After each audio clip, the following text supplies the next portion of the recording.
Level 1. The chronic complainer, always finding fault in everything. Asterisk, you know this person. Maybe you've worked with them. Maybe you've lived with them. Maybe you are them. The chronic complainer doesn't scream or break things. No. Their weapon is subtle, a sigh, an eye roll, a muttered comment about how things used to be better. Give them a sunny day. Too hot, a rainy one. Ugh, everything's wet. A vacation, the beds were uncomfortable. A raise, still not enough. They aren't villains. They don't want to destroy the world. But their power lies in draining the joy out of anything good. Not maliciously, but habitually. Their mind has been trained to scan the horizon. Not for beauty, but for what's missing, what's broken, what's just not quite right. And so, they live in a permanent loop of dissatisfaction. Spend too long around them, and you may start to feel it too. The invisible fog of negativity that dulls your gratitude. But here's the twist. Chronic complainers rarely know they're doing it. To them, it's just telling the truth. Being honest. In reality, they're just stuck in a mental algorithm that filters out joy and amplifies the smallest flaws. Level 1 may seem harmless, but unchecked, this behavior can infect groups, families, even entire workplaces. It's the entry-level shadow in the spectrum of dark personalities, and it's more common than you think. Ever shared a personal story, only to have someone immediately hijack it with one of their own, bigger, better, and so conveniently timed? Welcome to Level 2, the one-upper. These folks don't listen to connect, they listen to compete. Got a cold? They had the flu twice. Got promoted? They turned down a better job last week. Ran a 5K. They did a marathon, barefoot, in the rain. The one-upper isn't malicious, just insecure, desperate to stay relevant in every conversation. They see your success not as something to celebrate, but as a threat to their imaginary scoreboard. They crave isn't connection. It's dominance through storytelling. But behind the constant boasting is often a person who doesn't feel good enough. So they inflate, exaggerate, and polish their lives until they shine a little too brightly to be real. The damage. It turns every conversation into a competition. People stop sharing. Real connection dies. They may not realize it, but they've become the main character in a story no one wants to keep listening to. Level 2 is louder than Level 1, more charming, more exhausting, but still just scratching the surface of the dark personality spectrum. They'll smile at you while secretly sharpening a knife behind their back emotionally. Of course. Welcome to Level 3, the passive-aggressive. This personality doesn't confront. They hint. They don't argue. They sigh. They don't say what they feel. They make you guess. Their power lies in emotional ambiguity. The sarcastic, nice job, ... Single quotes that doesn't quite sound like praise. The I'm fine that clearly means they're not. The mysteriously cold silence that lasts for days after a minor disagreement. Passive-aggressiveness is resentment, wearing a smile. It's conflict in disguise. These individuals rarely explode. Instead, they erode. Slowly, subtly. Every sarcastic comment, every accidental slight, every forgotten message is a quiet protest. A way to express hurt without admitting vulnerability. What makes them dangerous isn't volume, it's confusion. They make you question yourself. They keep you walking on eggshells. Level 3 personalities create emotional fog. Conversations become traps. Clarity disappears. The damage. Its long-term trust dies not from the obvious blowout, but from the constant, quiet corrosion. And the worst part? When you finally bring it up, they say, "What? I was just joking." Welcome to the emotional maze of the passive-aggressive mind. Lights, camera, look at me. Welcome to Level 4, the attention seeker, a personality powered by applause, hearts, likes, and compliments. These individuals live for the spotlight. When the room goes quiet and the gaze turns elsewhere, something inside them panics. They're not evil. In fact, many are charming, entertaining, and magnetic. But behind every dramatic outburst, every exaggerated tale, and every unnecessary selfie, there's one thing screaming, validate me. They might fake a crisis just to become the center of concern. They'll interrupt your joy with their drama, and if no one's watching, they'll create a scene so someone will. The danger. Relationships start to feel one-sided, where your role is to constantly reassure, applaud, and revolve around them. Their self-worth isn't self-made, it's crowds, and that means it's always unstable. Attention becomes a drug, a like, a compliment, a glance. It gives them a high. But like all highs, it fades, so they push further, louder, flashier. Beneath the glitz, there's usually an insecure heart, terrified of being invisible. And while we all crave connection, Level 4 South teach us the danger of needing the world to see us, just to feel like we exist. They say, let's totally hang out, and you believe them. The first time. Then the second time, they cancel last minute. Third time, they ghost. Fourth, they forgot it was today. Welcome to Level 5, the flake. These individuals aren't outright villains. In fact, they're often warm, likable, and full of charm. But their pattern is unmistakable. They're allergic to commitment. They are SVP, yes, but mean maybe. They agree to help, then disappear. They're enthusiastic, until it actually requires effort. What makes the flake dangerous isn't malice, it's inconsistency. They leave you dangling, hoping, waiting, unsure if plans are real or just words. They dodge accountability with vague excuses. Their calendar is a battlefield of broken promises. But here's the thing. The flake usually doesn't realize how much harm they cause. Their avoidance is often rooted in fear of responsibility, confrontation, or simply disappointing others. So instead, they vanish. Relationships with flakes become exhausting. You begin to lower your expectations, to stop making plans at all. It's not the absence that hurts. It's the repeated letdowns. Level 5 personalities teach us something subtle. Sometimes the softest behaviors leave the deepest cracks in trust. They never raise their voice. They don't need to. Welcome to level 6, the subtle manipulator, the master of quiet control. They don't yell, threaten, or demand. Instead, they plant seeds. Seeds of guilt, obligation, doubt. They'll say things like, after everything I've done for you, or, no, it's fine, I'll just handle it. Like always, they offer favors, not out of kindness, but as currency. Every gift is a future debt. Every kind act is logged, archived, and ready to be used when they need leverage. They make you feel like saying no is an act of betrayal. Their true power, emotional debt, and over time, you'll find yourself doing things not because you want to, but because you owe them. Their manipulation is almost invisible. You won't notice it until you're already entangled, making decisions based on their emotions, their approval, their reaction. The subtle manipulator rarely looks like a villain. They appear helpful, loyal, even selfless, but their generosity always comes with strings you don't see until you try to pull away. And then, suddenly, you realize you were never free. You remember it clearly, but they say it never happened. You felt hurt, but they say you're too sensitive. Welcome to level 7, the gaslighter light form. This isn't the full-blown psychological warfare seen at higher levels. This is the beginner's tier, the entry point into cognitive erosion. This gaslighter doesn't twist your whole world, just the corners of it. They'll deny little things, a comment, a promise, a tone they used. They'll say things like, I never said that. You must be imagining things. Yep. Always twist my words. One moment, it seems innocent. The next, you're second-guessing your memory, your perception, even your emotions. That's their power, not in domination, but in distortion. With every small denial, they chip away at your confidence in reality. They don't argue with facts, they argue with your version of them, and slowly, you stop trusting yourself. You defer, you hesitate, you shrink. Level 7 gaslighters often don't even realize they're doing it. It starts as defensiveness, ego protection, but the effect is real. Conversations become foggy, boundaries blur, truth feels unstable, and that's how they win, not by overpowering, but by making sure you never feel fully certain again. It's quiet, it's casual, it's terrifying. You did the work, you stayed up late, you solved the problem, you carried the weight, and yet someone else is shaking hands, collecting praise, and standing in the spotlight. Welcome to level 8, the credit thief.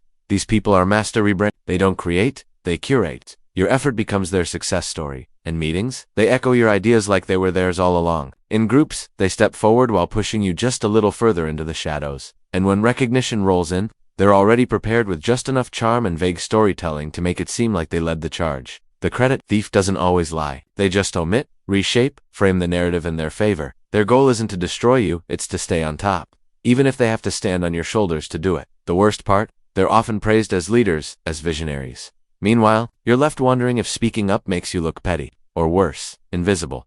But make no mistake, level 8 behavior is theft. It's parasitic. It feeds off the ambition of others, without ever sweating for it, and over time, it doesn't just drain morale, it kills creativity. Why bother creating, if someone else is always there to claim it? You feel it the moment they walk into the room, the shift in air, the weight in your chest, the mental fog slowly creeping in. That's not just exhaustion, that's a level 9, the energy vampire. They don't bite necks, they drain patience. They feast on empathy. Every conversation with them is a one-way street. You listen, they unload. You support, they spiral. You try to redirect, they reroute it right back to themselves. They're not interested in solutions, just attention. Everything is a crisis. Every day is a tragedy. And no matter what you offer advice, help, even silence, it's never enough. You leave the interaction feeling tired, irritated, maybe even guilty. While they walk away lighter, these individuals thrive on being the center of concern. Not because they're evil, but because validation is their fuel, and drama is their currency. Over time, they condition people to expect chaos, and slowly, your boundaries erode. You stop answering. You stop checking in. You dread seeing their name on your phone. The energy vampire rarely sees the damage, but their emotional hunger has real consequences, and if you don't protect your peace, they'll feed off it until there's nothing left. They always know something you don't, and they're just dying to tell you in confidence. Of course, welcome to level 10. The gossip. With a whisper, a smirk, and the perfect dramatic pause. They drop information like poison in tea, Gossip isn't just idle chatter. For them, it's currency. Power isn't about status or control, it's about information. They spread rumors not to help, but to own the narrative. Today, it's about someone else. Tomorrow, it might be about you. They mask malice with phrases, like I probably shouldn't say this. Don't tell anyone I told you. You didn't hear it from me. But make no mistake, their words shape reputations, break trust, start wars. The gossip feels powerful knowing things others don't. But more than that, they feel important when they become the source of scandal. They thrive in circles of chaos, the center of every broken friendship, the trigger of every team conflict. And when the damage surfaces, they vanish like they had nothing to do with it.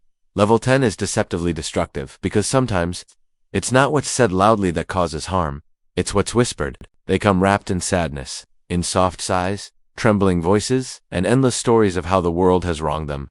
Welcome to Level 11, the emotional leech. They don't ask for control, they cry for it. Their pain is real, but it's also a tool. Every misfortune, every failure, every disappointment becomes a hook, a reason for you to stay, to help, to sacrifice. Their mantra, after everything I've been through, how could you leave me now? They don't manipulate with anger or threats, they manipulate with guilt. When you try to set boundaries, they bleed. When you say no, they break. When you need space, they collapse just enough to make you question your compassion.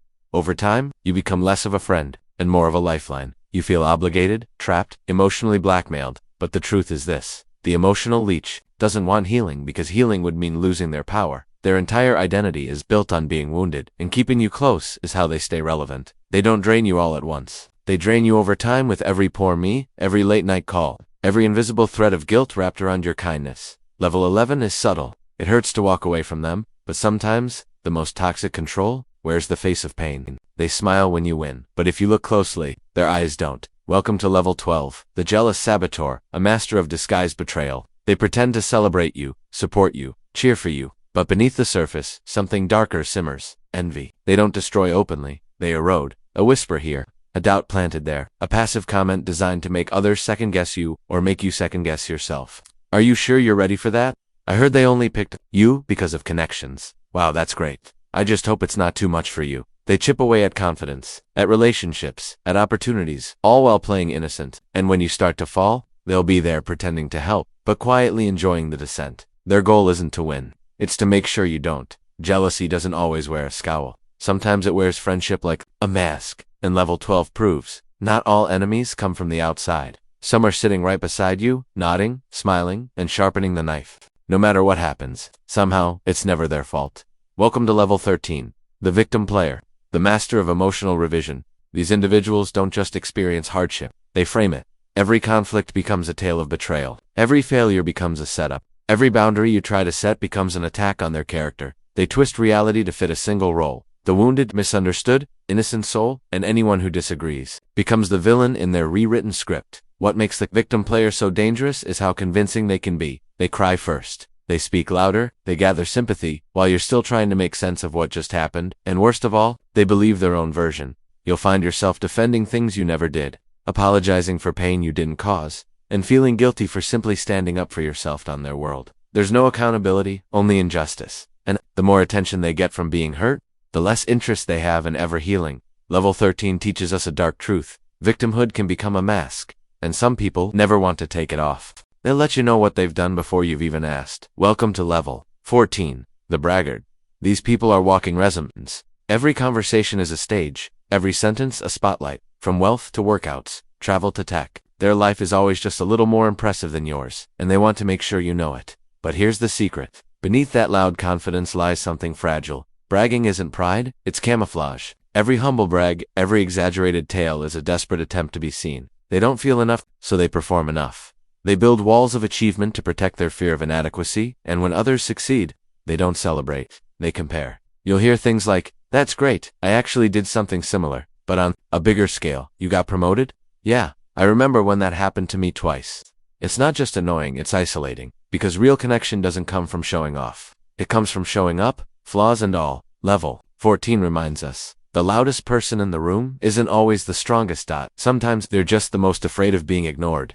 They're charming with the charming, quiet with the quiet, aggressive with the aggressive, and with you, they're exactly who you need them to be. Welcome to Level 15, the chameleon, a shapeshifter of personalities, not to survive, but to manipulate. They watch, they study, They adapt, not out of empathy, but out of strategy. They mirror your values, your humor, your vibe, just enough to earn your trust. But it's not authenticity, it's performance. Once you're comfortable, the real game begins. They'll twist your words, shift alliances, and subtly reframe reality to keep themselves in control, always slipping into whatever mask suits the moment. To one person, they're a saint, to another, a victim, to a third, the hero. But behind all of it, no fixed identity, just a hungry void, constantly recalibrating to get what it wants. And if you ever try to expose the inconsistencies, they'll turn it on you. That's not what I meant. You misunderstood me. I was just trying to help. The chameleon leaves confusion in their wake, and they prefer it that way, because while you're trying to figure out who they really are, they've already figured out how to use you. They come in like a fairy tale, intense eye contact, constant compliments, sudden declarations of fate. I've never felt this way before. You're everything I've ever wanted. We were meant to be. Welcome to level 16. The Love Bomber, a master of emotional overload. In the beginning, it feels like magic. The attention, the passion, the texts, the gifts, the urgency. But what feels like love is actually strategy. Love bombing isn't about connection. It's about possession. They create a whirlwind of affection so fast, so overwhelming, that your defenses collapse. You don't have time to think, only feel. And once you're hooked, the shift begins. The messages get colder. The compliments turn into criticisms. The affection becomes conditional. Suddenly, you're chasing the version of them from the beginning, not realizing that version was never real. They used love as a leash, intensity as a distraction. And the moment you question it, they'll say you're the problem. Level 16 isn't about romance. It's about control, sugar-coated, wrapped in roses, and delivered with a smile. And by the time you realize what's happened, you're already too deep to walk away without bleeding. They compliment your work, laugh at your jokes. Not in agreement, but the moment you leave the room, they sharpen their tongue. Welcome to level 17. The secret critic, the silent assassin of reputations. To your face, they're all sunshine. Behind your back, thunderstorms. They thrive in the space between public politeness and private contempt. They won't confront you directly. That would require honesty. Instead, they drip poison in conversations you're not part of, casting doubts, questioning your character, mocking your flaws, always with a smile. They're great, but you didn't hear what happened, did you? Oh, I love them. I just think they're a little unstable lately. They create narratives, stir suspicion, and when things fall apart, they act confused, innocent. Their weapon isn't volume, it's subtlety. Their goal isn't destruction, it's control.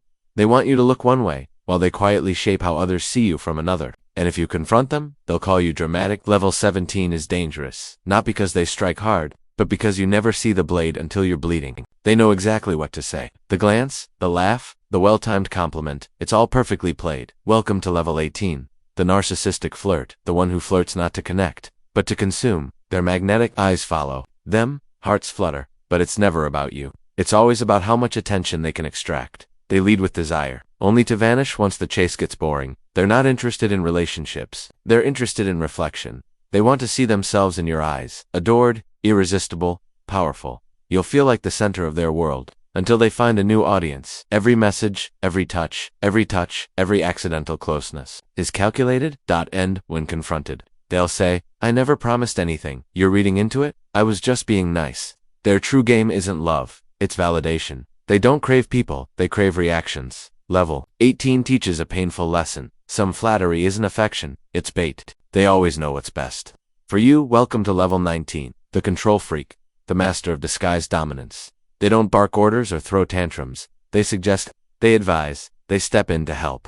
But every suggestion comes with pressure. Every helping hand is a leash. Their motto, if I don't do it, it won't get done right. They want everything and everyone to go their way. But instead of demanding control, they present it as responsibility. They'll make your choices for you. Call it support. Undermine your voice. Call it wisdom. Micromanage your freedom. Call it love. And if you resist, you're ungrateful, they'll say. I'm just trying to help. You'd fall apart without me. But control, even when wrapped in kindness, is still control. And beneath their helpfulness lies fear. Fear of uncertainty. Fear of chaos. Fear of letting others think for themselves. With a control freak, your life becomes a schedule. Your choices become theirs. And slowly, without even realizing it, you stop asking what you want and start asking what will keep them calm. They don't react. They observe. Every word you say, every emotion you show, every pattern in your behavior is data. Welcome to level 20. The cold strategist. They don't manipulate with charm or chaos. They manipulate with calculation. While others lash out, they stay silent. While you open up,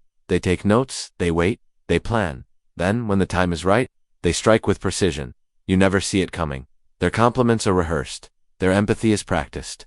Their apologies, if any, are transactional. They don't just want to win. They want you to feel like you chose to lose. They'll never show you how deeply they're watching, but they are. Always. They operate like chess. Players in a game you didn't know you were playing. And when the board finally flips, and you realize how many moves ahead they were, it's already too late. Level 20 is emotionless on the surface, but dangerous in depth, because once a cold strategist sets their goal, you're no longer a person, you're a piece. They clap when you win, but deep down, they wish it was them. Welcome to level 21, the smiling competitor. They'll be your friend, your cheerleader, your confidant until you get ahead. Then suddenly, they mirror your achievements, your goals, become their blueprint, you get a promotion. They start grinding harder, not for themselves, but to catch up. You launch a project, they launch something eerily similar, with just enough difference to avoid suspicion. The smiling competitor won't sabotage you, they'll shadow you. Their support is genuine, but so is the envy underneath it. And as you grow, they don't just try to match your level, they try to redefine the ladder. In conversations, they'll subtly shift attention to their wins. In groups, they'll elevate themselves just slightly more than you. They don't want to destroy you. They just can't bear to be behind you. It's not war, it's quiet rivalry, and if you fall, they'll be there with sympathy. And the faintest flicker of satisfaction in their eyes. Level 21 teaches us, not all competition is declared. Some wear smiles and run races in silence. You catch them in a lie, so they lie again to cover it. And when that cracks, they lie bigger. Welcome to level 22, the pathological liar, the master of manufactured reality. This isn't a white lie to spare feelings. This is a lifestyle. They lie when they don't have to. They lie when silence would suffice. And eventually, they lie so well, they forget what's real.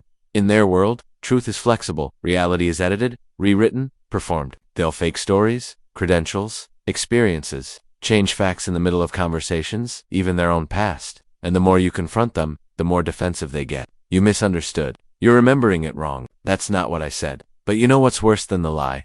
The way it makes you question yourself. Pathological liars aren't just dishonest, they're disorienting. They build trust with charisma, then slowly unravel it with contradictions. You're left unsure what was ever real. The friendship, the stories, the person.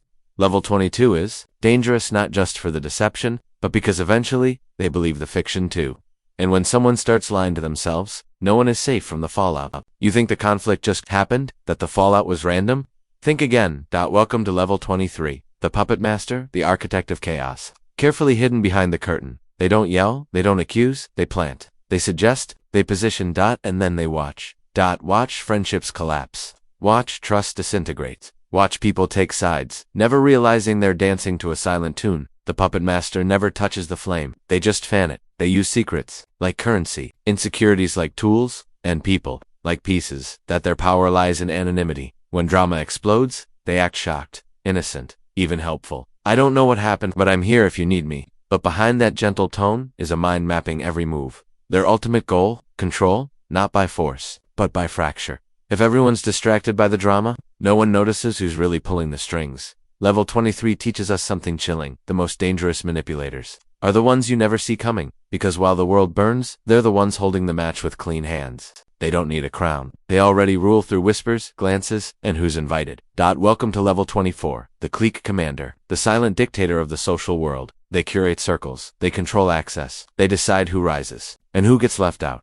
You'll find them at the center of every group, smiling, charming, welcoming, until you cross an invisible line. Then, suddenly, the replies stop. The invites vanish. The air gets cold. They use exclusion as power, silence as punishment, popularity as a weapon to them. Loyalty means obedience, and independence means betrayal. They don't confront, they freeze. They don't argue, they isolate. And when you try to speak up, they'll say, "It's nothing personal. You're overthinking it." But deep down, you know. Someone moved the pieces and made sure you were no longer part of the game. The clique commander thrives on control, not of individuals, but of groups. They don't want to be liked by everyone. They want everyone to fear not being liked by them. Level 24 is where popularity becomes poison and connection turns into quiet domination. They'll say they love you, and maybe they do, but that love comes with a leash. Welcome to level 25, the emotional blackmailer, the master of guilt-trapped control. They don't demand obedience. They make you feel like you owe it. After everything I've done for you, I guess you don't care anymore. If you really loved me, every choice becomes a test. Every boundary becomes betrayal. Every no becomes proof that you don't love them enough, and when you push back, they collapse into tears, silence, anger, or threats. Not threats of violence, but of abandonment, of rejection, of making you the villain. They use your empathy against you, and soon, you stop acting out of freedom, you act out of fear. Fear of hurting them. fear of being painted as heartless. But love without choice isn't love. It's emotional captivity. The emotional blackmailer doesn't scream or strike. They just look at you, broken, and whisper, "You did this." Level 25 is where the heart becomes a weapon and love becomes a chain. They speak of values, of right and wrong, of how things should be. But when the lights are off, they do exactly what they condemn. Welcome to level 26, the hypocrite, the double standard specialist. In public, they preach purity. In private, they practice contradiction. They shame others for lying. While distorting truth themselves, they scold you for flaws they refuse to fix in their own life. They'll judge you harshly for things they quietly allow in themselves. Why? Because judgment gives them power, and projection gives them cover. The hypocrite isn't just dishonest, they're morally manipulative. They hide behind righteousness, so no one looks closely at their reality. If they're caught, they justify it. It's different when I do it. You don't understand the full story, but when it's your story, they don't ask. They just point.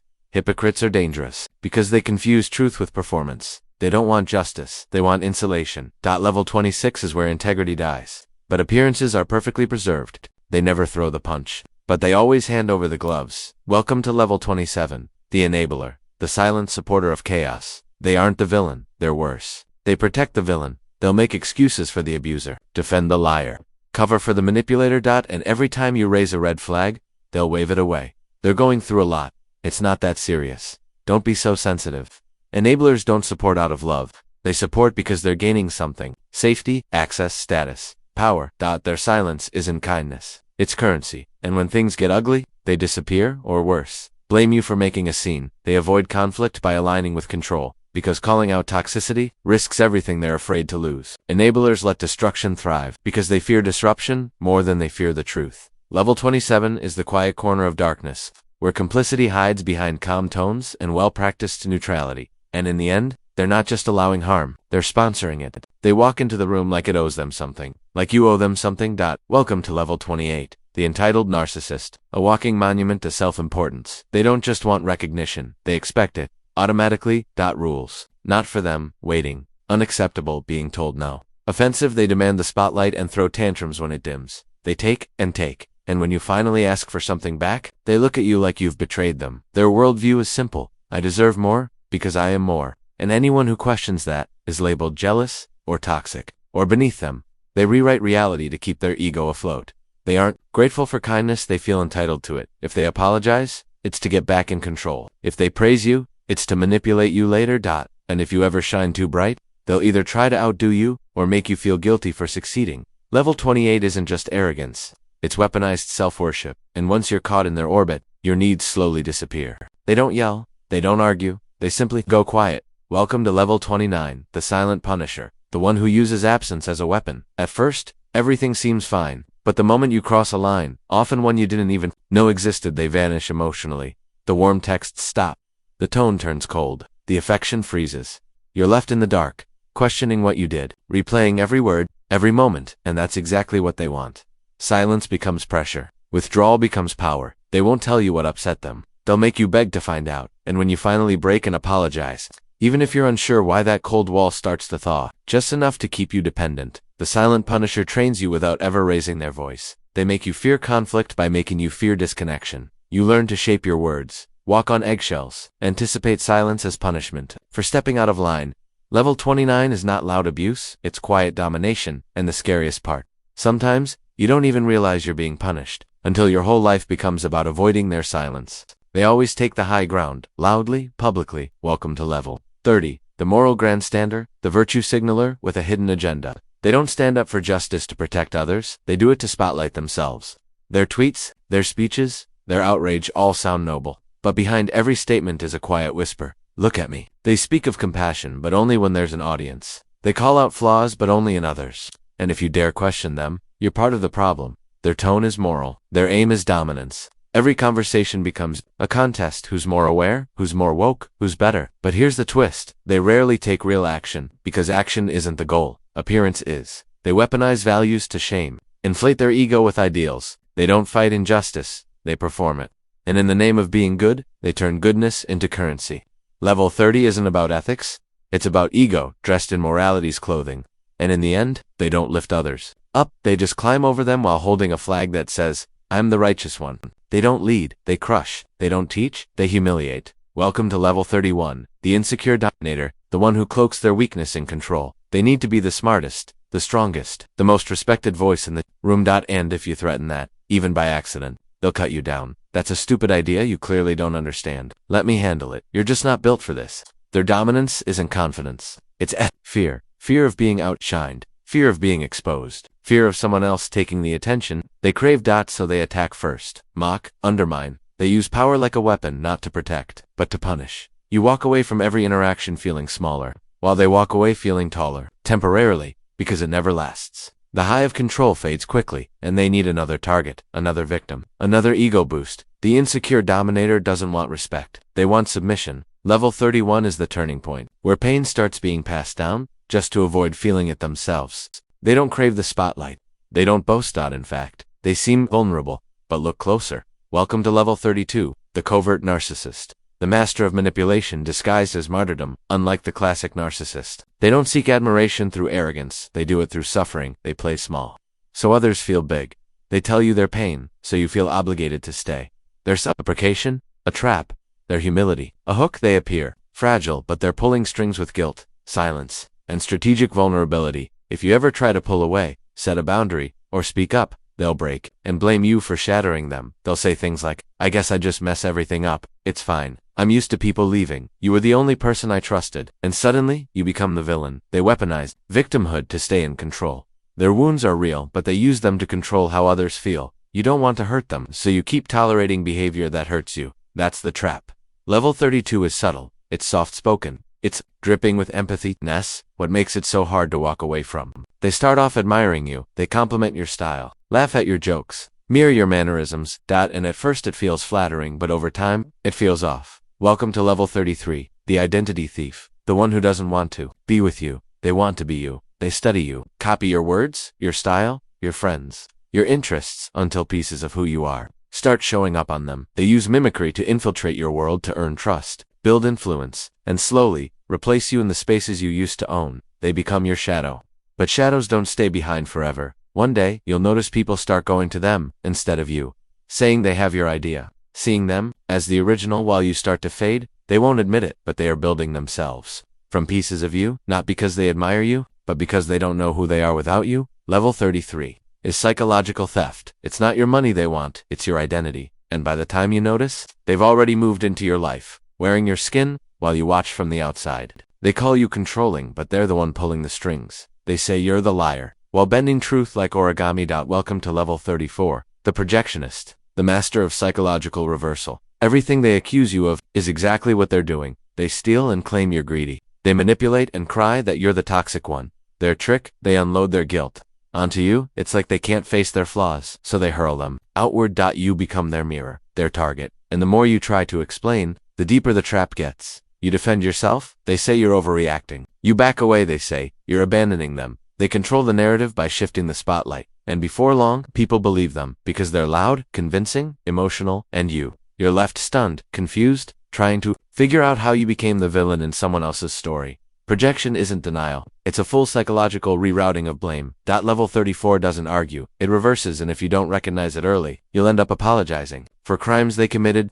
Nothing is ever their fault. Not the breakup, not the missed deadline, not the argument. Welcome to level 35, the chronic blamer, the perpetual victim of a world they keep ruining. No matter the situation, they'll find a way to dodge accountability. If you hadn't done that, it was out of my control. You're overreacting again. The truth is irrelevant. What matters to them is staying clean, even if they have to drag everyone else through the mud. They rewrite history to suit their comfort. They twist your words, reframe your actions. And suddenly, your reasonable boundary becomes their trauma. You didn't confront, you attacked. You didn't express, you made it all about you. Over time, you start double-checking yourself, tiptoeing, apologizing. Because their greatest manipulation is simple. They turn shame into a shield, and once someone builds their entire identity around being blameless, they'll burn everything before they admit they lit the match. Level 35 is the graveyard of accountability, where reflection dies, and everyone else becomes the scapegoat. They don't fight you directly, they send someone else. Welcome to level 36, the triangulator, a manipulator, who uses people like chess pieces. They'll never tell you how they feel. Instead, they'll tell someone else and watch the message ripple back to you. Twisted, I heard they were upset with you. Just so you know, they've been saying things behind your back. Their game is chaos, stirring tension, fueling whispers, watching from a safe distance, while trust crumbles between everyone else. And the best part? They always appear innocent. I'm just trying to help. Don't shoot the messenger. But they are the messenger, the narrator, the silent war instigator. They pit friends against each other, twist your words to poison your relationships, and all the while, they position themselves at the center, the one person everyone runs to. The triangulator doesn't need loyalty. They need dependence. As long as everyone is fighting each other, no one questions who's pulling the strings. Level 36 is where manipulation becomes social warfare, and peace. It's just another pawn to be sacrificed. They don't scream. They don't threaten. They say they're doing it for your own good. Welcome to level 37. The moral manipulator. The person who disguises control as virtue. They don't tell you what to do. They tell you what a good person would do. They don't shame you openly. They just raise the bar until you're constantly failing to meet their standards. If you really cared, you'd understand. I'm just asking for basic respect. People with integrity don't act like that. It sounds ethical, noble, but the deeper you go, the more it suffocates, because their morals aren't mutual. Their weapons. Boundaries, selfish disagreement, disrespect. You're never allowed to question the values they hide behind, because if you do, you're the bad one. They rewrite reality using principles, not to inspire, but to guilt, and, worst of all, they believe they're right. They sleep well at night while slowly dismantling your confidence, all in the name of being a better person.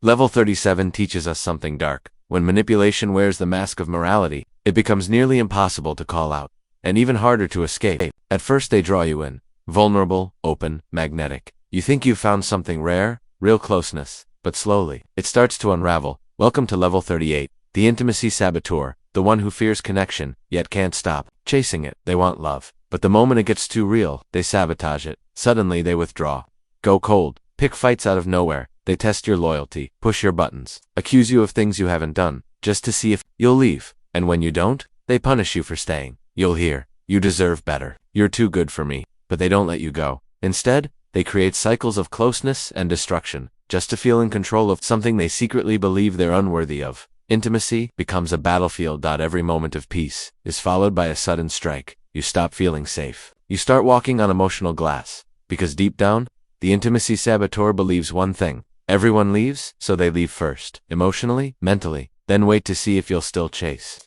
what's no longer really there. Level 38 isn't the absence of love. It's the fear of it, and that fear becomes a weapon that wounds both of you over and over again. They don't raise their voice, they don't beg, they don't even argue. They just control the wallet, and suddenly, they control everything. Welcome to level 39, the financial abuser, the one who turns money into a leash. They may pay for everything, but it always comes with strings. Need something? Ask for permission. Want independence? Expect guilt? They weaponize generosity not to give, but to bind. You'll hear, you'd have nothing without me. After all I do, this is how you repay me. They monitor spending, hide accounts, keep you secure by making sure you can't leave.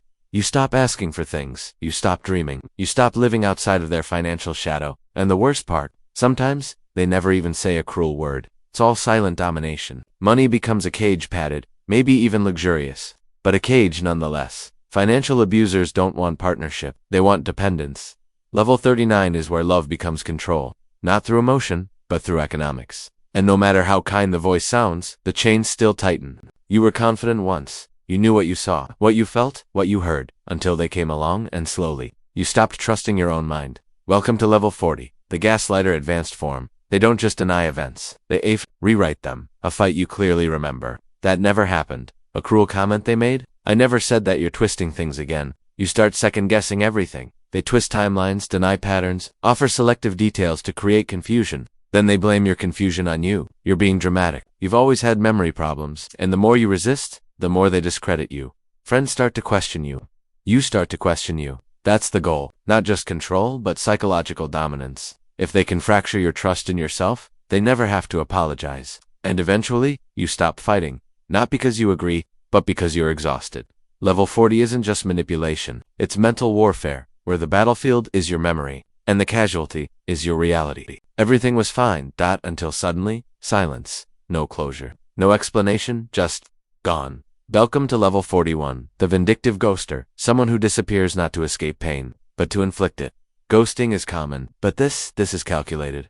They knew you cared. They knew you'd reach out. They knew it would hurt, and that's why they did it. You didn't fail them. You didn't betray them. You didn't break the bond. You disappointed them even slightly. And they decided to punish you, the only way they know how. With absence, no response, no warning, Just a silence that echoes louder than words ever could. And when you spiral, when you question what went wrong, when you start blaming yourself, they win. This isn't conflict avoidance, it's emotional control through abandonment. They want you to suffer, wonder, crumble, and when they resurface, if they ever do, it's often without apology, just a cold reset, as if you're the one who broke the connection. Level 41 doesn't hurt loudly, it hurts by disappearing, leaving behind only doubt, and the ghost of a bond that was never allowed to end properly. Level 40 isn't just manipulation, it's mental warfare, where the battlefield is your memory, and the casualty is your reality. You don't know who they are anymore, and the truth is, neither do they.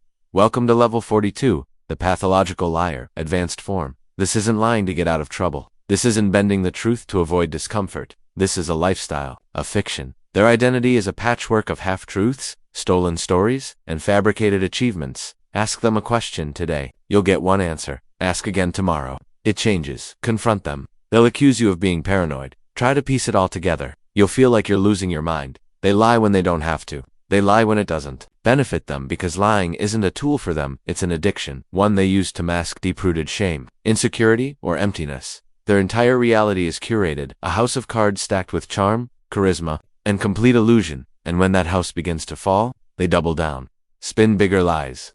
Deny harder, until you either accept their world, or walk away from it entirely. Level 42 doesn't just manipulate perception, it erases reality, and the longer you stay in their orbit, the more you forget what truth feels like. They laugh with you, compliment you, touch your shoulder and smile, and then they twist the knife. Welcome to Level 43, the smiling sadist, the person who enjoys your pain, but never shows it openly. They'll say something cruel, and frame it as a joke. Relax, I'm just teasing. You're too sensitive, but you feel it, the sting beneath the smile. They disguise their malice and charm, their cruelty and charisma. They find your insecurities and poke them with precision. In public, they humiliate subtly. In private, they cut deeper, and if you ever bring it up, you're the one making a scene. God, can't you take a joke? You always overthink everything, but the truth is chilling. They know it hurts, that's why they do it. To watch your face change to feel superior, to maintain power through psychological paper cuts. And the smile never fades, because your pain feeds their ego. Level 43 isn't about outbursts. It's about slow, smiling destruction. It's about someone who doesn't just hurt you, but quietly, deeply, enjoys it. They never yell. They never threaten. They suffer. Welcome to Level 44, the strategic victim. The one who has mastered the art of gaining control by appearing powerless. They don't confront you. They collapse in front of others. They don't ask for accountability. They leak selective pain to whoever will listen. I just didn't expect them to be so cruel. I guess I'm always the one who gets hurt. At first it seems like they're just wounded, but over time, you realize their wounds are weaponized. They reshape the narrative, cast themselves as the underdog, make you the aggressor. Even when you were the one holding back tears, it's emotional chess. And they're always 5 moves ahead. They build sympathy in others. Gather quiet allies. While you're still processing what just happened, they've already laid the groundwork to destroy your credibility. And if you push back, wow, you're really proving my point. Strategic victims don't seek justice, they seek advantage, because in their world, pain isn't something to heal, it's something to monetize, manipulate, and maneuver. Level 44 doesn't scream at whispers. And those whispers can ruin reputations. While they play innocent in plain sight, they're adored, admired, always kind, always helpful. Everyone speaks highly of them, but you've seen the other side. Welcome to Level 45, the public saint, private tyrant, a master of duality. In public, generosity, patience, grace. In private, control, criticism, coldness. They know how to play the part. Compliments flow when others are watching. Smiles are always ready for the crowd. But behind closed doors, silence becomes a punishment. Words turn sharp. Your every flaw is magnified, and your achievements are diminished. You try to tell others, but they don't believe you. That doesn't sound like them at all. Are you sure you're not exaggerating? That's the genius of this level. They've built a persona so untouchable that your truth feels like betrayal. You start questioning your own perception, you start defending them, they're just stressed. Maybe it's me, but it's not. This is emotional dictatorship hidden beneath sainthood. Praise is currency, and behind every smiling post or perfect gesture lies a need to dominate in silence. Level 45 is the most dangerous mask yet, because when abuse hides behind admiration, it becomes almost impossible to expose. They always seem to be in the middle, helping, mediating, but if you look closer, they're the ones stirring the pot. Welcome to Level 46, the compulsive divider. Someone who thrives on isolation. As long as they're the one holding the strings, they don't want people united, because united people talk, share notes, discover the patterns, so they plant subtle seeds. She said some weird things about you, just so you know. I'd be careful around him, just trying to protect you. Suddenly tension grows between people who were once close. And who do they go to for clarity? The divider. They position themselves as the trusted friend, the only one with the truth. They twist words, misquote intentions, create little fires, then show up with water and gasoline. It's not just drama. It's design, because if everyone's on edge, if no one trusts each other, then everyone leans on them. And that's exactly where they want to be, at the center of chaos. Appearing calm. Level 46 is social manipulation at scale. And the more people they keep apart, the more control they gain. Just remember, if someone always knows the gossip, always relays the issues, always stands in the middle, they may not be solving problems, they may be creating them. They never scream, never slam doors, never make a scene, but things around you start to fall apart. Welcome to level 47, the silent saboteur, the one who damages from the shadows. They won't argue with you, they'll just forget to mention something important. They won't confront you, but suddenly, others start pulling away. They smile in your face, but behind the scenes, they're unraveling your reputation, your work, your confidence, piece by piece. It's not an explosion, it's a slow leak. Your email was accidentally left out. Your message was never received. They didn't know the meeting time changed. And every time you try to bring it up, it sounds paranoid because they're just so polite, so professional, so well. But the pattern is there. If you look closely, you're always the one left exposed, behind, off balance. And they're always neutral, helpful, innocent. That's the power of the silent saboteur. They destroy you so subtly that you start to blame yourself. Level 47 doesn't shout. It whispers just loud enough to ruin you, while keeping their own hands clean. You walk into a room, and everything feels different. The stairs, the silence, the subtle shift in tone. Something's changed and you don't know why. Welcome to level 48, the reputation assassin, the one who doesn't attack you directly. They destroy you when you're not in the room. They plant doubts, spread concerns, offer just enough truth to make the lie believable. I don't want to gossip, but I just think people should be aware. It sounds like caution, but it's a dagger dipped in honey. They build stories carefully, strategically, never too outrageous, never too obvious, just enough to tilt opinions. And they always look clean, compassionate, concerned, but their game is long. By the time you feel it, it's already done. You start getting excluded, misunderstood, side-eyed. And no one tells you why, because they already heard their version. The assassin doesn't shout. They whisper your downfall into the ears of anyone who will listen. Level 48 isn't conflict, it's character murder, carried out in silence, while they smile to your face.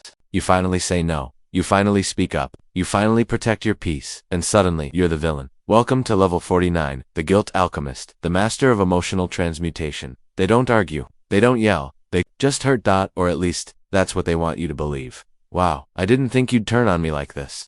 After everything I've done for you, I guess I never really mattered. Your choice to protect yourself becomes their suffering. Your boundary becomes their betrayal. They twist it not with anger, but with hurt. And suddenly, you're not defending yourself. You're apologizing for not letting them walk all over you. That's the alchemy. They melt guilt into control. They weaponize empathy. They bank on your conscience, because you're not a monster. And they know that, so they make sure you feel like one.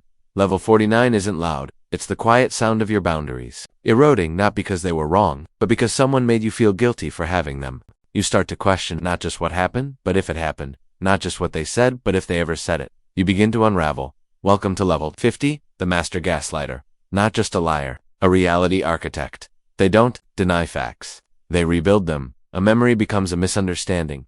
Your proof? Dismissed as coincidence. Your instincts? Painted as paranoia. You're imagining things. That's not what I meant. You always do this. And you fall into the trap, explaining, defending, apologizing for things you once knew were true. They isolate you, not physically, but mentally, until your internal compass spins endlessly. Searching for true north, you stop trusting yourself. You look at them, for answers, for reality, for permission to believe what's in front of you. That's the final step. When you need them to tell you what's real. Level 50 is the collapse of self. A psychological prison with invisible bars and the warden, still smiling, still gentle, still telling you, I'm just trying to help. No raised voices, no spotlight, no fingerprints. Yet somehow, they always get what they want. Welcome to level 51, the puppet master, the one who doesn't control you. They control everyone around you. They don't confront, they influence. Whisper into ears, pull private strings, orchestrate outcomes from the shadows. You don't even realize it until friendships crumble, trust dissolves, and decisions shift, all in their favor. Ask around, and no one thinks they're doing anything wrong. That's the brilliance. They never tell people what to think. They just nudge how they think. A word here, a doubt there, and soon, the whole room is dancing. While they hold the strings, you feel the manipulation, but you can't point to it. There's no proof, no scene, just outcomes. Every conflict leads back to them, but never starts with them. They shape perception like clay, craft stories, and when you confront them, I'm just trying to help, you're being paranoid. Level 51 is power without presence. A god complex in human form who doesn't need to dominate directly because they already own the game. You open up, you share something raw, something real, and all you hear is, you're overreacting, it's not that bad, you're too emotional. Welcome to level 52, the invalidation machine. The person who doesn't yell, doesn't gaslight, doesn't manipulate. They just slowly erase your emotional reality. Every feeling becomes an overreaction. Every concern becomes nagging. Every pain becomes your problem, never theirs. You try to express frustration. Why can't you just let things go? You cry? Oh great, here we go again. Even joy becomes something to dismiss. Why are you making such a big deal out of this? Over time, you stop sharing, not because you've healed, but because you've been taught your feelings don't matter, or worse, that they make you a burden. The invalidation machine doesn't scream, it hums constantly, turning emotion into noise, until you doubt everything you feel, until you begin to invalidate yourself. Level 52 isn't dramatic, it's quiet, relentless, and devastating. Because once you stop trusting your emotions, you stop trusting yourself. At first they were perfect. They understood you, laughed at your jokes, reflected your values, your dreams, your wounds. It felt like destiny, but it was designed. Welcome to level 53, the mirror masquerader, the one who doesn't show you who they are. They show you who you want them to be. They study you, absorb your language, mirror your soul with intent. And once you're attached, the mask starts to slip. Suddenly, they stop listening. Stop rewriting the rules. You're confused, desperate to get back to the connection you swear was real. But it wasn't. You were never with them. You were with a projection, one crafted just for you, so you'd let your guard down. And now, they use your vulnerabilities, your secrets, your trust, as weapons. You'll try to explain the shift to others, but no one will believe you, because the mirror masquerader still shows them a perfect reflection too. Level 53 is the ultimate emotional heist. They steal your heart, your faith, and then leave you wondering if you were ever real to them at all. They're always in pain, always overwhelmed, always going through something, and you always show up. But one day, you realize it's never enough. Welcome to level 54, the compassion leech, the one who survives by draining your empathy. They come with sadness, with trauma, with crisis, but it never changes. It never heals, it never moves forward, because healing isn't the goal. Dependence is the moment you bring up your needs, you're called selfish. The second you set a boundary, they spiral into guilt trips. I thought you cared. I guess I was wrong about you. You start bending, accommodating, carrying their burdens, even when it crushes you. And they'll always remind you, after everything I've been through. That phrase becomes their shield, their sword, their excuse. But here's the truth. Everyone deserves compassion, but no one deserves to monopolize it. The compassion leech doesn't heal from the kindness you give. They feed on it. Level 54 isn't loud or cruel. It's the slow erosion of your emotional bandwidth, wrapped in a constant plea for understanding. Until you're too tired to care for yourself. Every time things settle, something explodes. A breakdown, a betrayal, a problem only they can narrate. Welcome to level 55, the crisis crafter, the one who can't survive in peace. Because peace means no attention, no control, so they create chaos. Not by accident but by design. They pick fights, spread rumors, miscommunicate, then act like the victim. Every environment they enter becomes unstable, not because of the world, but because that's how they function. If there's no fire, they'll light one. And when people panic, guess who steps in to lead the way? Them. Crisis gives them relevance. Chaos makes them important. They become the center, the one with the story, the tears, the screams, the drama, and once things calm down, it starts all over again. They're addicted not to pain, but to being needed. Level 55 doesn't seek solutions. It seeks spotlights, and if peace threatens to dim that light, the crisis crafter will gladly set fire to everything just to shine again. Their pain is always on display. Their struggles, front and center. Their hardships, public knowledge. And strangely, they're always surrounded by support. Welcome to level 56. The sympathy broker, the one who turns emotional suffering into a brand.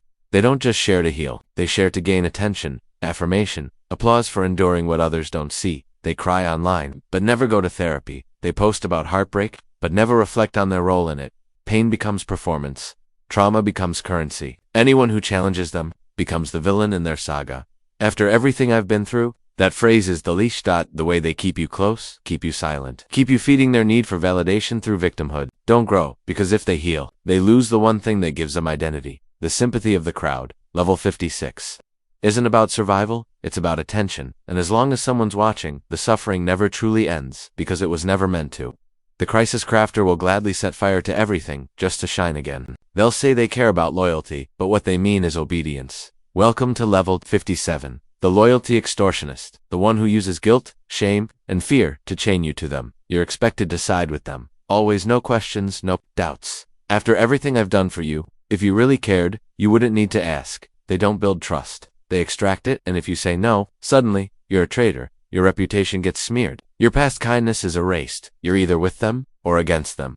There's no room for complexity, no space for disagreement. They keep receipts, stack favors, count how many times you've failed them, even if they never said it bothered them before. Loyalty becomes leverage, and you carry the weight of their expectations, like chains, because if you don't serve them, they'll say you never cared. Level 57 doesn't want your love. It wants your submission. And the moment you break free, they rewrite the story and paint you as the one who broke them. They remember everything, every betrayal, every slight, every scar, and they wear them like armor. Welcome to level 58, the scar collector, the one who never truly heals. Because healing would mean losing their ammunition. Every conflict comes with a history lesson. Remember that time 3 years ago when you left me out? You always do this, just like when they don't just bring up the past. They live in it, reopen old wounds, salt the scars, and use them to control the present. Apologies never seem to count. Growth is never enough. Because if the pain fades, they lose the leverage. So they collect scars, frame them, quote them, until you begin to feel like a walking injury, like you'll never make up for what you did, even if you've already apologized 100 times. They say they just want closure, but closure would mean letting go, and that's the one thing they'll never do. Level 58 is pain turned into power. And as long as they're hurting, you'll never stop paying for it. They say they love you, they say they need you, but somehow, everything feels like a threat. Welcome to level 59, the emotional blackmailer, the one who holds your heart hostage. Their tools: guilt, fear, obligation. If you leave, I'll fall apart. If you say that, you'll destroy me. If you really cared, you wouldn't hurt me like this. Their pain becomes your cage. Their tears become your leash. You're no longer free to speak honestly, make choices, or walk away without being painted as the executioner. They say it's love, but real love doesn't sound like a warning. Real love doesn't threaten collapse if you change, grow, or say no. Over time, you become conditioned to stay silent, to self-sacrifice, to walk on eggshells just to keep them from breaking.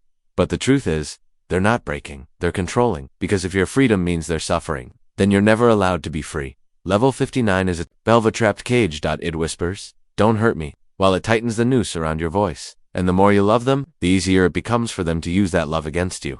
At first it feels flattering. They like what you like. They share your hobbies. They even start dressing like you. But slowly, you disappear. Welcome to level 60, the identity hijacker, the one who doesn't just want your friendship. They want your life. Your voice becomes theirs. Your style becomes their new aesthetic. They borrow your phrases, your opinions, even your struggles, and soon people can't tell the difference, but you can. Because you feel erased. The compliments once meant for you now go to them. Your uniqueness becomes their costume, and when you pull away, they accuse you of changing. We're so alike. You've always inspired me. Why are you being so distant? But this was never about admiration, it was about absorption. You became a blueprint, a template they downloaded and rewrote, in their name, and now, they're living your narrative, while you fade into the background of your own story. Level 60 is quiet theft, not of things, but of self, and by the time you notice, you're not even sure who you were before them. They're so nice, so generous, so endlessly thoughtful. Everyone loves them, and that's the point. Welcome to level 61, the nice narcissist, the one who never raises their voice, but still gets everything they want. They compliment you, constantly, praise your work, support you publicly, until you say no, until you set a boundary, until you dare to put yourself first. Then, the smile fades, the cold shoulder arrives, and the guilt begins. After everything I've done for you, wow, I didn't expect that from you. They don't demand obedience, they condition it. Through approval, through praise, through being the best person you know, so long as you play the role they cast you in. They never look like villains, they look like saviors, and anyone who calls them out is labeled ungrateful, negative, toxic, because they're so nice. How could they be controlling? But control isn't always a fist. Sometimes, it's a hug with hidden handcuffs. Level 61 is a velvet trap, where kindness is currency, and you're always one refusal away from being cut off and cast out. They remember everything, not out of sentiment, but out of strategy. Welcome to level 62, the emotional historian, the one who doesn't forgive. They archive every mistake, every flaw, every poor decision you've ever made, indexed, dated, ready for use. You try to move forward, they pull you backward. You always do this. Remember when you messed that up. This is just like the time you can't grow, because they've cemented a version of you that only exists in your worst moments, and they use that version as a weapon. To win arguments, to shame you, to keep the upper hand. They don't get mad, they get historical, they become the curator of your failures, and they'll display them whenever you dare to challenge their authority. Even your healing is met with suspicion. You say you've changed, but I know the real you. Level 62 is where your past becomes a cage, and they are the guard who rattles the keys anytime you start to climb out, because growth threatens their control, and they'd rather rule over the old you than risk losing control of the new one. They cheer for you in public, smile when you succeed, even offer support when things fall apart, but behind closed doors, something changes. Welcome to level 63, the phantom ally, the one who pretends to be in your corner, while quietly cutting the floor beneath your feet. They share your dreams and your secrets. But with the wrong people. I'm only telling you this because I'm worried. They've just been acting really different lately. They plant doubts, spread whispers, stir insecurity, all while looking innocent, and if you ever confront them, they'll smile, act hurt. Wow, I thought we were friends. They never go full villain. They keep just enough warmth to make you question yourself. You'll wonder if you're paranoid, overreacting, because on the surface, they're so kind, so loyal, so helpful. But your progress makes them uncomfortable. Your confidence threatens them, and they'll slowly chip away at it. So subtly you don't realize it's them until you're standing in the wreckage of your reputation. Level 63's betrayal in disguise. A dagger wrapped in silk, and the wound it leaves bleeds trust long after they've vanished. You're mid-sentence sharing something raw, something meaningful, and suddenly, that reminds me of when I welcome to level 64, the conversational thief, the one who can't let you have the spotlight, even for a moment. You talk about your pain, they've suffered worse. You share a success, they've done better. Somehow, every conversation becomes a mirror reflecting them, not because they care, but because they crave centrality. They nod, they smile, they seem engaged, until they steal the narrative. They don't listen. They wait to speak. And if they can't one-up you, they'll downplay your moment. Well, it's not that big of a deal. That's cool, but listen to this. You leave the conversation feeling unseen. Like your words were background noise in a monologue you didn't sign up for, and over time, you stop opening up, because your story never stays yours. Level 64 doesn't shout. It overshadows slowly, teaching you that in their world, you are just the audience. They never raise their voice, never demand anything directly, but somehow, you always end up owing them. Welcome to level 65, the guilt mason, the one who builds relationships out of unspoken debts. They help you move, support you through heartbreak, cover for you when you're in trouble. And then, one day, you try to say no. That's when the ledger comes out. After all I've done for you, wow, I guess favors mean nothing to you. It wasn't kindness. It was currency. Every act of support was a stone, laid quietly at your feet until you found yourself inside a wall of obligation. You didn't notice it at first, because they seemed generous, until generosity became leverage and your freedom became a betrayal. You stop asking for help. You stop sharing needs, because you know it will cost you later. Level 65 doesn't confront you. It corners you, not with anger, but with the unbearable weight of guilt, a debt they chose to create, and now demand you pay. They don't yell, don't threaten, don't explain. They simply disappear. Welcome to level 66, the silent warden, the one who punishes through absence, not presence. You upset them, they go quiet. You speak your truth, they vanish. You need closeness, they turn to ice. And you're left wondering, what did I do? Are they okay? Did I go too far? This is their power. Emotional starvation. They teach you that affection is conditional, that love must be earned through silence, submission, and second-guessing. You find yourself shrinking, apologizing for things you barely understand, offering comfort to someone who won't even speak to you, hoping they'll just return, but they return only when they win. And the next time you step out of line, silence. Again, the silent warden doesn't need to yell, because nothing is louder than being emotionally exiled by someone you love. Level 66 isn't loud, it's the quiet dismantling of your confidence, one unanswered text at a time. You feel seen, understood, like they just get you. Every word you say. They echo it. Every opinion. They agree. It feels like fate. But over time, something strange happens. You realize you know nothing about them. Welcome to level 67, the mirror. Mask the one who becomes whoever you need, but only so you let your guard down. They don't reveal themselves. They reflect you. Your values become theirs. Your struggles, their shared experience. You feel close, but only because they've studied how to look like your soulmate. And when the mirror cracks, when you ask for vulnerability, for truth, for something real, there's nothing behind the glass. Just a hollow grin, a change in tone, a sudden shift in identity, because the mirror mask was never there to connect. They were there to infiltrate. To earn your trust, to learn your patterns, to figure out what makes you open the door so they could walk in and rearrange the furniture.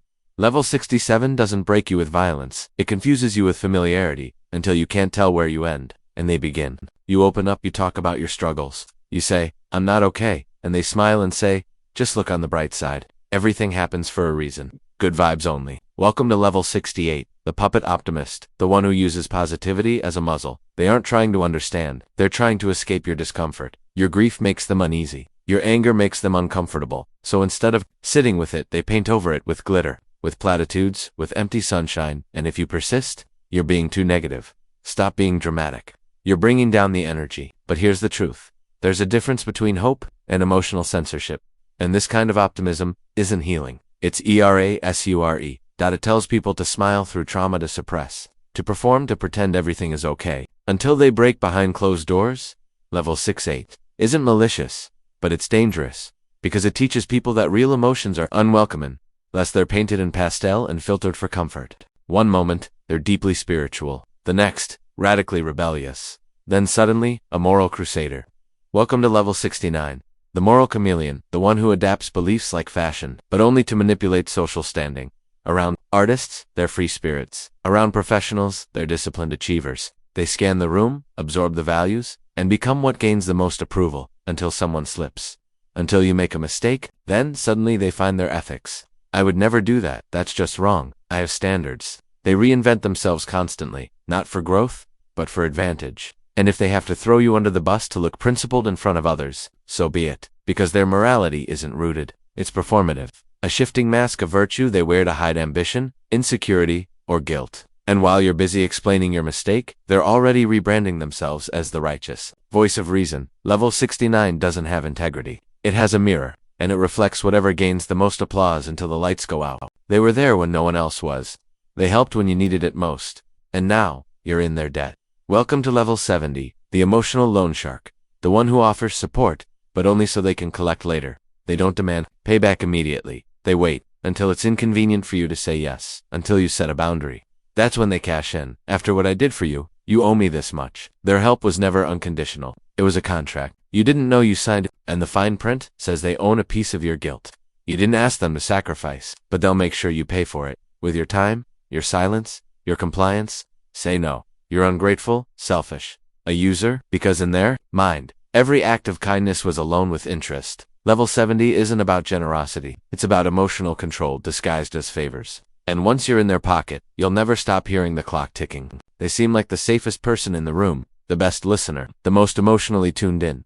You open up, you share the parts of yourself no one else sees, and they nod, they soothe, they say I'm here for you. But later, your pain reappears, in stories they tell to others, in jokes made at your expense, in whispers that were never meant to return to your ears. Welcome to level 71, the empathy illusionist, the one who pretends to feel deeply, just long enough to collect your secrets. They use softness like a net, a web of warmth and presence that feels safe, until it tightens. And suddenly, what you shared in vulnerability becomes currency, a way to gain sympathy, a tool to control you, a weapon to expose when you resist. You feel betrayed, but they smile kindly. I was only trying to help. I thought you wouldn't mind. They didn't empathize. They observed, took notes, memorized your wounds, and when it suited them, they performed the role again, with someone else. Level 71 is not a heart, it's a mask. And behind it is someone who doesn't care that you trusted them only, that you let them in. You brainstorm, you build, you pour your soul into something meaningful. They nod, listen, seem inspired. Then, days later, they present your idea as if it were theirs. Welcome to level 72,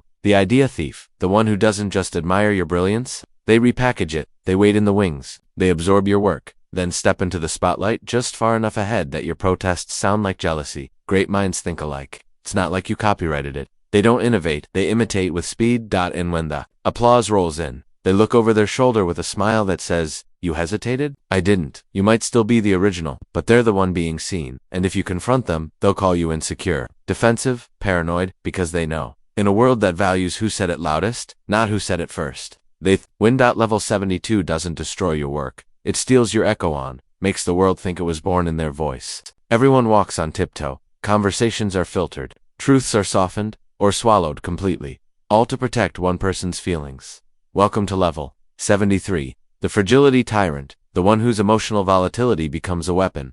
They cry when challenged, lash out when questioned, fall apart when held accountable. And in doing so, they train the room to bend around them. You don't say what's true, you say what's safe. You learn to anticipate their storms, to calm them before they break, and, slowly, without realizing it, their instability becomes your job. They don't have to ask for power. They create chaos until you give it to them. You know how sensitive I am. Why are you attacking me? I can't handle this right now.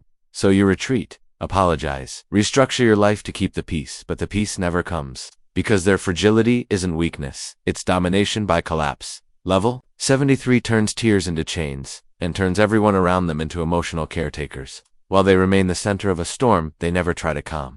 You ask a question, they scoff. You share an idea, they correct you loudly. Welcome to level 74, the intellectual gatekeeper, the one who uses intelligence not to elevate, but to dominate. Every conversation becomes a lecture, every disagreement a chance to prove superiority. Actually, you clearly don't understand. Let me explain it properly. They don't teach, they condescend. Their validation depends on you feeling less than, and the moment you challenge their knowledge, they retaliate with jargon, credentials, or sarcasm masked as logic. They thrive in circles where they can confuse, not connect. Enlightenment isn't the goal, control through complexity is. You leave feeling small, like your curiosity is a weakness, and, slowly, you stop asking, because you've been taught that questions equals shame. Level 74 isn't just arrogance, it's weaponized intelligence wrapped in smug superiority. Where every answer isn't a bridge but a wall you're told you'll never climb. You say no, they laugh. You set a boundary, they test it. Again, welcome to level 75. The boundary bender, the one who doesn't hear your limits as protection, but as challenges. They call it love. I'm just being close. Don't be so rigid. If you trusted me, you'd let me in. But love that ignores boundaries isn't intimacy, it's intrusion in disguise. They touch when you pull away, joke when you ask for seriousness. Overstep, then play innocent. I didn't mean anything by it, you're too sensitive.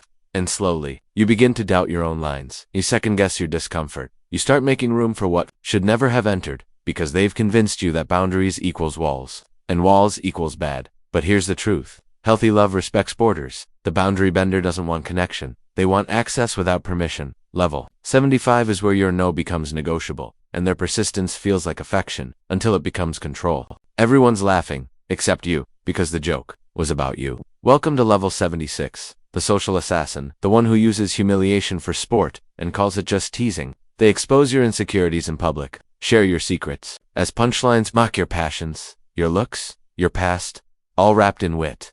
Relax, I'm only kidding. Don't be so uptight, you can't take a joke.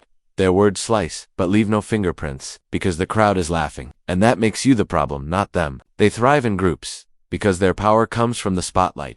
They're charming, quick, always one step ahead of your defense. So if you call it out, you sound bitter, oversensitive. But what they've done isn't funny. It's surgical, precision cruelty, disguised as banter.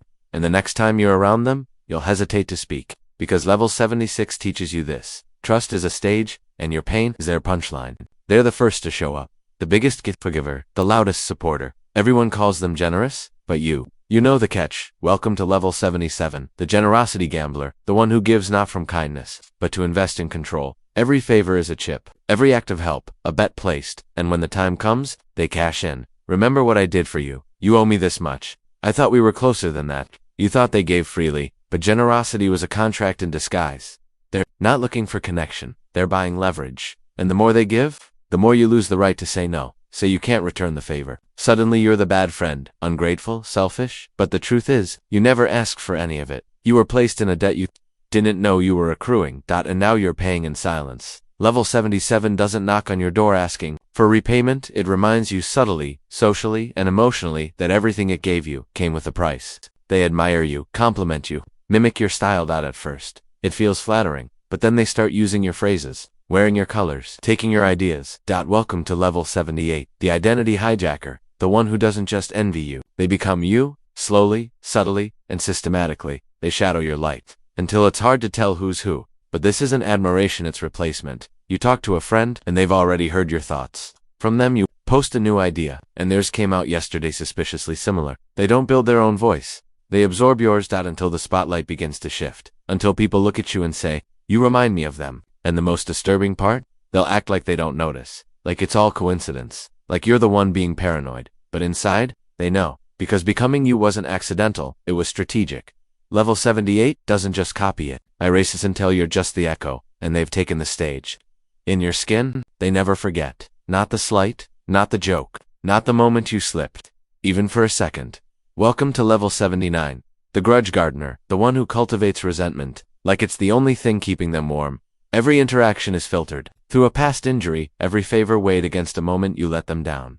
Funny how you can show up now. Must be nice to forget what you did. I'm still healing, but sure, go ahead.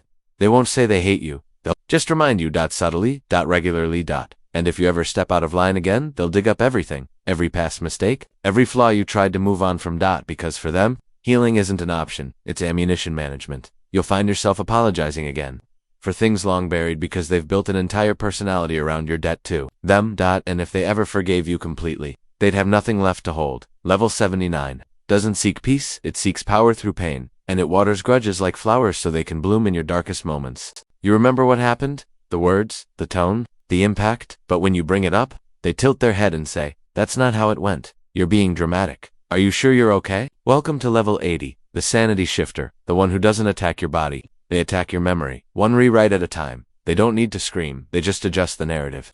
Smoothing over facts with gentle disbelief, you start second-guessing what you felt, what you saw, what you said. They deny the volume of their voice, claim jokes you never laughed at, rewrite arguments where you were made the villain, and the worst part, they're so calm, so rational, so concerned for you, that even you start to wonder, am I making this up? No, you're not.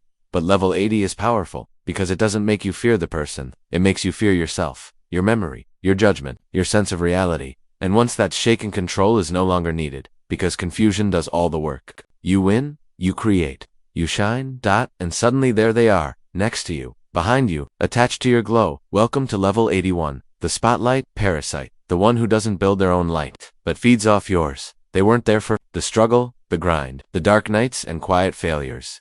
But once the claps start rolling in, we've always been close. I inspired that, I helped make it happen. They slide into your moment like they earned the stage. Share your post, quote your words, name drop in every room they enter, not to support but to attach. They won't build their own story, because yours is easier to hijack, and when you finally speak up, you'll be labeled ungrateful, ungracious, so much ego. But the truth is, they didn't stand beside you, they clung to you. Level 81 doesn't want to be a star, it wants to orbit yours.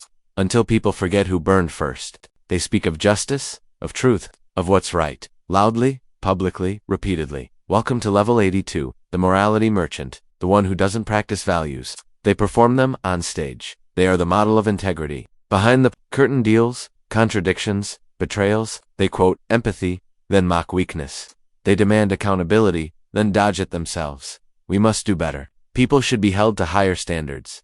Unless it's their friend, their brand, their secret. Then suddenly, well, it's complicated. Let's not rush to judge. Their virtue is situational, their ethics are selective, and their outrage, often rehearsed for attention or advantage. Because for them, being moral isn't a compass, it's currency. 2 by clout. Avoid, critique, or manipulate a crowd. Level 82 doesn't care about the truth, only how good it looks holding the mic. They're always hurting, always overwhelmed, always going through something. You listen, you support, you bend your life to comfort them, but it never ends. Welcome to level 83, the sympathy collector, the one who uses endless crisis as a spotlight. They refuse to step out of. They are the victim in every story, the misunderstood soul, the emotional martyr. You don't know what I've been through. No one really gets me, and if someone else is struggling, they escalate. Suddenly, they're sick, or betrayed, or in a mental spiral, and the attention comes back to them. But here's the truth. They don't seek healing, they seek emotional leverage. Every sympathetic ear is a thread they wrap around you, and over time, you stop sharing your struggles, because their pain is always louder, their story, always more tragic, and your role, always the caretaker. Level 83 teaches you this. Some people don't cry for help, they cry to stay in control. They call out, expose, condemn, in the name of justice, in the name of accountability. But it's not about change or truth. It's about domination through humiliation.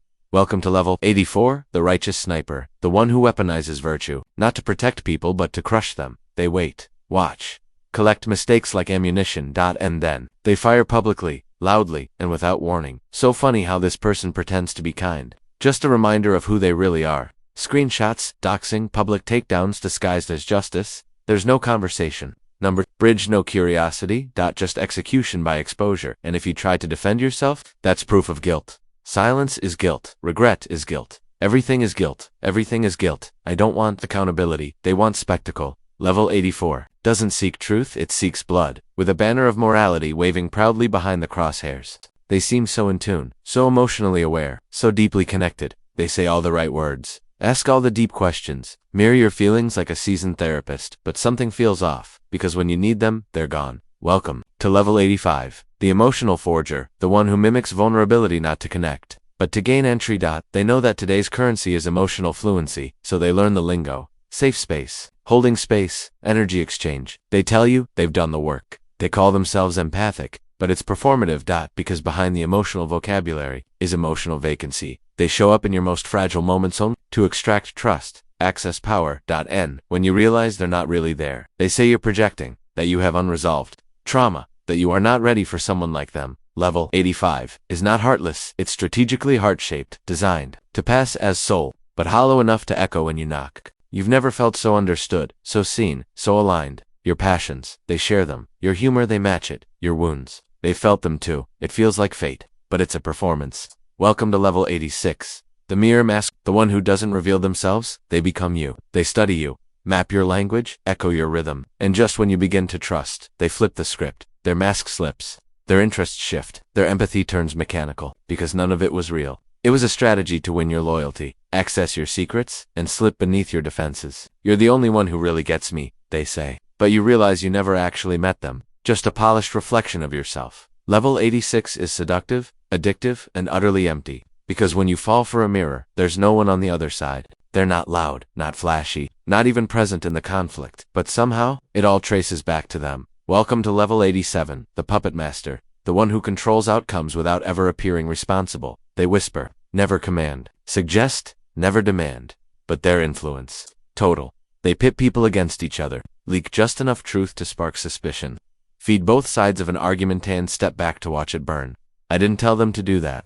I was just trying to help. They misunderstood me. They'll make you think it was your idea, your fault, while they remain untouched. The innocent observer, the helpful friend, but look closer, and you'll see the pattern. The common thread through chaos. Level 87 doesn't need control through presence. It wields control through suggestion, and by the time you realize who's been scripting the drama, the scene is already over, and they're writing the next one. Two people are fighting, arguing, falling apart.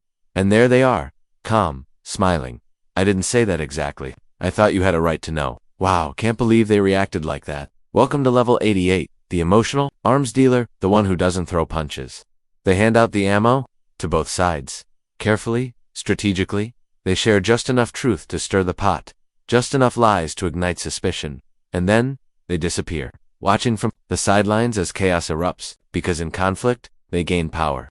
People come to them for comfort, for answers, for the story behind the story, and they give it, filtered, spun, weaponized. But when it all comes crashing down, they're never the villain. They're the neutral one, the truth teller, the peacemaker, but in truth, they supplied the emotional weapons that tore the whole thing apart. Level 88 doesn't seek connection. It manufactures war and sells itself as the only survivor, worth trusting. They're captivating, smooth, effortlessly likable. They know just what to say, just when to say it. Everyone is drawn to them at first, but stay a little longer, and the chill creeps in. Welcome to level 89, the hollow charmer, the one who perfected likability but never learned connection. Their smile is flawless. Their stories, polished. Their empathy, scripted. They'll mirror your passions, match your pace, echo your emotions. And yet, you feel nothing in their presence. No depth, no truth, no anchor, because they aren't being anyone. They're performing everyone. They rise fast, get invited in, become everyone's favorite briefly, but over time, the room grows quiet around them.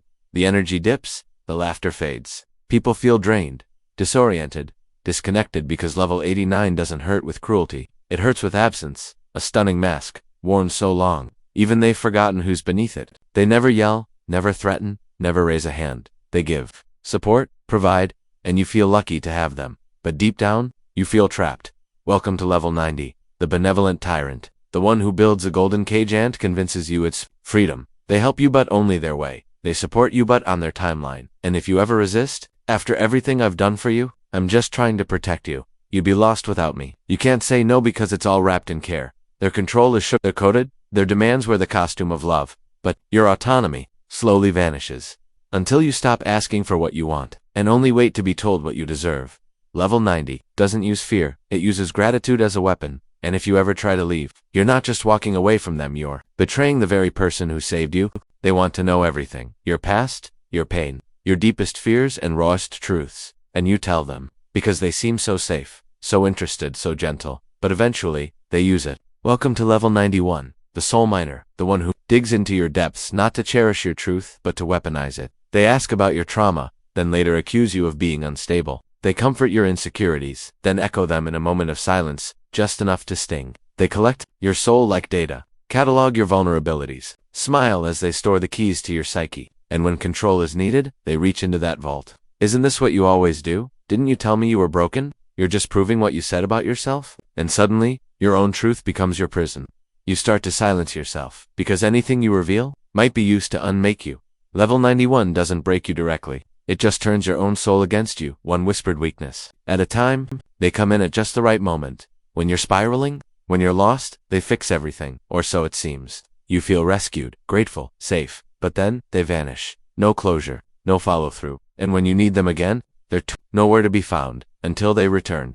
At just the right time again. Welcome to level 92, the disappearing savior, the one who rescues you from drowning, only to drop you back in when the spotlight fades. They love the crisis, love being needed, love the moment when you say, I don't know what I'd do without you, but stability, boredom, real, quiet support. That's not their game, because if you truly healed, you wouldn't need them anymore. So they keep you just a little broken, a little dependent, always chasing the next rescue. Level 92 doesn't help you grow wings, it keeps you falling, so they can always swoop in like the hero you never asked for. You confront them calmly, with facts, with hurt, and in response, they fall apart. I can't believe you'd say that to me. You're making me feel like a monster. I guess I'm just the bad guy, huh?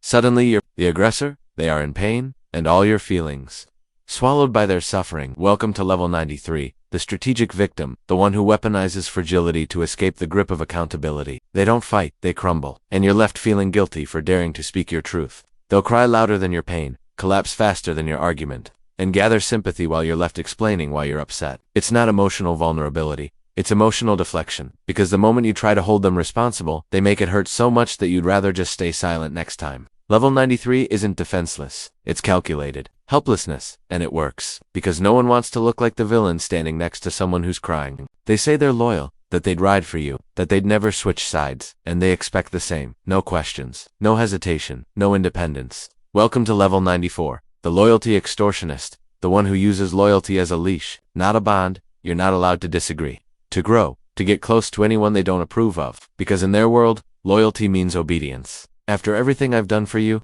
I thought you were different, so now you're just gonna turn your back on me. Any boundary you set is betrayal, any question you ask is disloyalty. Anytime you prioritize yourself, you're now the enemy. They don't want a friend, they want a follower, a soldier, a servant, a symbol of how good they are at keeping people close, but closeness built on control isn't closeness at all. Level 94 doesn't ask for loyalty, it demands submission, and dares to call it love. At first, it's flattering. They like the same music, the same shows. They talk like you, dress like you, laugh like you. It feels like connection. But then something shifts. Your jokes become theirs.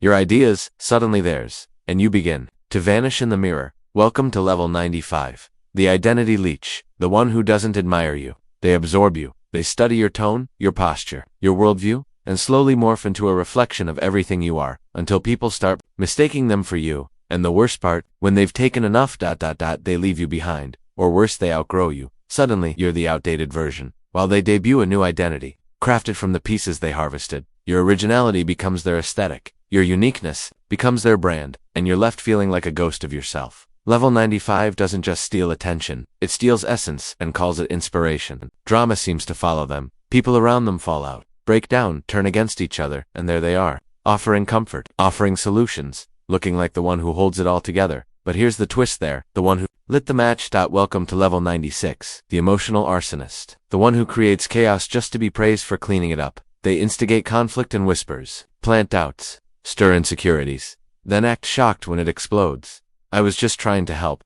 I can't believe they reacted like that. Let me talk to them for you. They get involved in every dispute because they're always nearby when the sparks ignite, because they started it, but they need to be needed, so they keep things unstable. Not in obvious ways, but in carefully measured doses. Enough to break things, but never be blamed. Level 96 doesn't just crave control. It manufactures dependence by keeping you surrounded in smoke and then showing up with a bucket of water they held the whole time. They don't raise their voice, don't argue, don't explain. They just look at you, and in that silence, you shrink. You overthink, you apologize, even when you've done nothing wrong. Welcome to level 97, the silent judge, the one who wields power without words, and punishes you with absence, not action.